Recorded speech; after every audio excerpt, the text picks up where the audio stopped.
What's a rub? Well, if you have to ask, you might be one. Just kidding.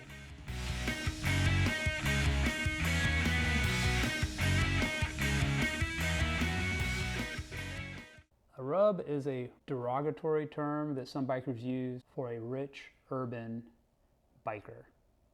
I'm going to talk about why I think the term doesn't really have any meaning, especially where it's used, and why it doesn't really make any sense, especially in the Harley-Davidson world. So first of all, my one issue, granted, look, words are words, who cares? Labels are labels. Nobody, I mean, let's face it, if you're hurt by the word rub, if you use the word rub, or if somebody's called you a rub, don't let it bother you. You shouldn't be bothered by those sort of labels anyway. So I'll describe two different ways that people use this word, and one that I think really applies the most and is pretty common across, I'd say, most hobbies or interests where, we kind of have categorized folks. The first one being really just describing a sort of class of biker, which I think some folks look at it that way, which to me, honestly, doesn't make any sense, is really counterproductive to the community. The other one is how we look at folks who perhaps don't belong in that community. And I think that's really where folks are getting after it. Using the word rich, urban, doesn't make any sense to me in that regard, but really what they're saying is that that group of people is not really a part of that group, and I'll get to that. So the first one about rich urban biker, I think that's lost a lot of meaning over time, especially on the side of urban. A lot of folks, I don't know why it matters if you're urban, suburban, or outside of any sort of city. I'm not sure that really has any more meaning, to be honest with you. But let's look at the side of saying that they're rich. Obviously, that comes from the side that maybe you're not tough enough, you're not from the streets enough, you're not blue collar enough, or something like that. In the context of Harley-Davidson, and let's face it, Harleys are pretty damn expensive, almost cost prohibitive if you even look at how much it costs to buy one. Heck, if you've had to finance one, when you look at the average salaries of folks who buy Harleys, they're typically pretty high. I mean, if you look at even what it costs to finance a Harley, you're talking into, and depending on how you finance it, you're talking into the several hundreds and hundreds of dollars, right? And again, it all depends on how you purchase them. But the fact is, Harley does not design and build bikes for essentially everybody. I hate to say that. When you walk into a Harley dealership, you're really looking at some pretty expensive bikes. You could go with a Sportster or something like that. But really when you start to look around, the bikes are pretty expensive. Some of them ranging up to, well north of $30,000. That is not something that I would say for a secondary vehicle for travel. Most folks are not really using, at least I imagine, especially in the northern parts of the US, they're not using their Harleys year-round as a primary mode of transportation. So typically it's going to be a secondary mode of transportation or a hobby.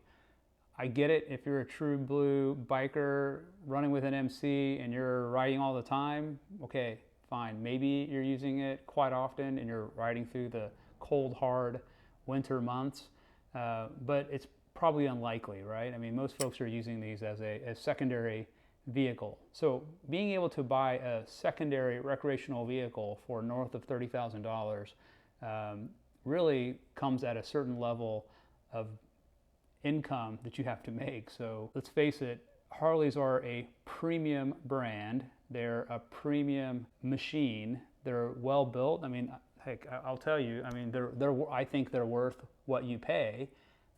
And the build quality, the looks, the engineering, the technology, it is really there. But with that, these are not inexpensive. The folks who are buying these are, let's face it, probably well off, right? And if you're not well off, and that brings up another point too. What does that even mean? Like how rich do you have to be rich? And I know billionaires look at millionaires, they look down at millionaires, and millionaires look down at people who are not millionaires, and different people have ideas for what's poor, what's rich. I mean, let's look at some incomes. I mean, if you're making $40,000 a year, I imagine somebody making over $100,000 appears rich. If you're making about $100,000 and you see folks making 300 and beyond that, they may appear to you to be rich, but it's all a matter of context, right? So calling somebody rich and urban really is a matter of context. I mean, if you think about it, it's when used in that way, when you're talking about how well off a person appears because they don't look like, they make as little money as you would have, think that they should be making to be real and from the streets and hard. That it doesn't really add up, right? It doesn't really make sense because it's, again, all contextual. And let's face it, I mean, in the motorcycle community, I think it's really helpful to be as inclusive as possible, getting as many people out, at least on some bikes. So, it's better for all of us when our community is large, right? It does help. But I'll be honest, I don't think anymore these days, especially as prices have gone up. For the most part, folks are making more money. They're buying more motorcycles these days. Maybe not $30,000, $40,000 Harleys, but people buy them. I don't think that's the term people are using. I mean, let's face it, they're really using the term rich urban biker as somebody who's basically playing pretend, right? Somebody who's, basically cosplaying like a biker. So you're yuppie, dressed in a suit 5-7 days a week, whatever, or working their tails off, and then suddenly they go dress up like somebody who maybe is more blue collar and hard when in fact they are not.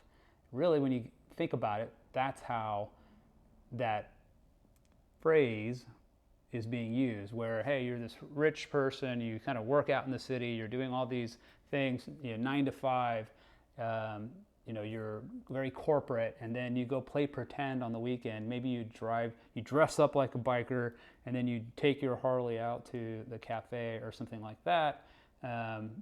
That's what comes across as a rub or a poser or something like that. And I guess you see that, but at the same time, who cares? If the person is a part of your community and they're riding the same bikes as you, hey, you've got a shared interest. That said, I think if you're looking for an example of what comes across like what most people would say are rubs, folks who are cosplaying, trying to be a part of a community, acting as if they're a part of this community like they really aren't. There's that show called, I think it's called American MC. Did really terrible in the ratings. I saw it a couple times and it piqued my interest. I took a look at it, and I think they even had some Hollywood actors do cameos.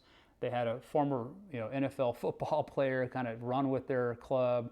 They really looked like they were manufacturing drama, manufacturing being hard, trying to run with a very dominant MC in the show. And you could tell it was completely manufactured. They were playing pretend, and it was perhaps a marketing ploy for one of the dominant MCs of that area. I don't know. I mean, the whole thing seemed weird. If you had to choose a really good example of what pisses off other bikers, especially in the kind of V-twin, American biker community, go check out American MC. Just classic. If you're gonna encapsulate what a rub is, or a rich urban biker who suddenly goes out and then pretends to be hard in like a dominant motorcycle club, that is a good example. And you can see when you look through comments from posts on YouTube about it, or I think even in if you go to Rotten Tomatoes and look up some of the reviews or some of those places, you will see people are just like I mean, they're using the word rub quite often, but I mean, they're talking about how that is the epitome of what's wrong with those kind of folks who go off and kind of give the biker community a bad name by just doing stupid things and doing it for the sake of trying to look like you're hard versus actually genuinely being that way. Again, cosplay for middle-aged men who perhaps just want to feel like they're tough again or whatever. And let's face it, like, I have two different kinds of bikes that I ride. I ride my Harley. I like the way it gives me adrenaline. I like the way it feels, I like the way it sounds. There's a certain part of me that gets something out of that. Maybe it's the harder part of me, but I don't dress up in a way to try to pretend like I'm a biker Harley guy. There is a certain community out there. There's a certain way. I mean, you're not going to jump on one of these things in your full climb off-roading gear and your adventure riding boots on a bike like this. You would obviously something appropriate for the kind of biking you're going to be doing on the street, so that makes sense. And I see people on Harleys with their, and I wear a helmet, right, with their helmets and their fluorescent jackets and things like that, and there's absolutely nothing wrong with that. I'm not one of those people where I think if you have a Harley, you got to be like, you got to have a do-rag, you got to have your leather vest all the time, something like that. But if you're running with a riding club and that's what they do, I think that's terrific. And I may do that one day. We'll see. I also ride a BMW and BMW F850 GS. And I'll tell you, they don't use the word rub in the BMW community. And I guess somebody's going to probably put in the comments because they'll say, well, yeah, that's because they're all rubs who ride BMWs.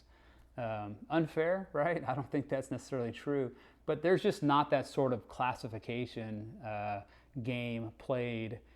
I think in that sort of community, you really sort of see it on the American V-twin side, where you see those delineations between who is, truly hard from the streets and then who's kind of just trying to pretend. Hey, my thought is, I get it. I get when we use rub to say that, hey, this person is playing pretend and is probably actually harmful to the community.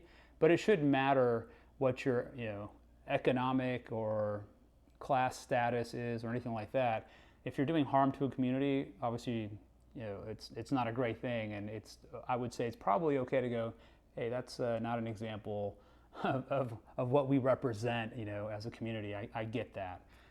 It's not healthy when for that community when you have people going out and doing stupid things trying to pretend like they represent that community. It's never a good thing, right? I mean, heck, I don't like it when I'm in the military, and I don't like it when I see folks, pretending as if they have the skills or the training, or the look sometimes, and you can see that tactical thing that people do. I'm like, man, if you really want to be in the military, there's recruiters everywhere. Go join. It's kind of that same thing. If you really want to be a part of a dominant MC or an outlaw MC, go prospect, right? Why are you playing pretend? And I'm not talking about the lone wolf kind of folks.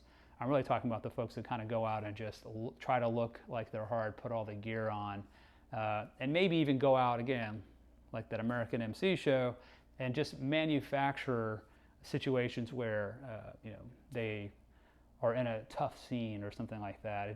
It's a bad look for them. It's also, I think, a bad look for the community, because you have people outside of that community looking in and going, yep, that's the stereotypical person, right? Because they're acting like the stereotypical biker, when in fact it's not true. And I think you'll see, even if you are around the Harley community, there are all kinds of folks who ride, and genuine folks, right? I mean, genuine folks who just ride because they love the bikes. They want to be a part of the American biker community, and nothing wrong with that. So that's my thoughts on what rubs are, what rubs aren't. I don't know. Let me know. Do you use that word? Have you ever been called that word? Are you a rub? Let me know in the comments. Go ahead and also please like and subscribe and grow this little startup YouTube channel that we have here on Riddler Rides. Thanks.